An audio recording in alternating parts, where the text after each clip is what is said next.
The idea that we can have the opportunity to have a day, an annual day every year to highlight Go Purple and to highlight domestic abuse, highlight domestic violence, it's brilliant. And to see it growing like this shows the community nationally are really interested in this, and this is a topic that really we should be discussing.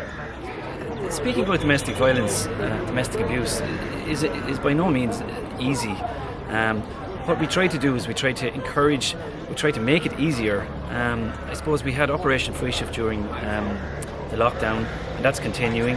And that has been a tremendous success for An Garda Síochána, and it has helped in that the amount of callbacks that people, who have suffered domestic abuse or domestic violence, it makes it a little bit easier for them to speak with a member from An Garda Síochána in private, and not just speak, but we have developed mechanisms whereby maybe they can send a text or send an email through Operation Free Shift, which is also hugely advantageous when it comes to reporting and discussing, and for people who are suffering in silence, because this is predominantly a silent issue, and we don't know what goes on behind closed doors, and anything that we can do to help to get this out there, it is a bonus. Statistics will show that there is a far higher percentage of female victims of domestic violence and domestic abuse. But certainly, in my experience, it's not something that's unique to one sex. It goes across women and men, and that's why we feel it's important to include men's aid as part of Purple Day as well.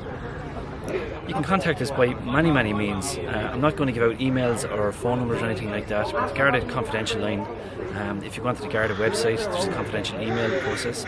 Any local Garda station, any local community Garda, or if you know a Garda in your community and you don't feel confident enough to go into a Garda station, confident enough, if you can just get a message across to us. There's Divisional Protective Services units rolled out nationally now, and not just Divisional Protective Services, but the regular policing units, community policing units. We're all there to help and to listen.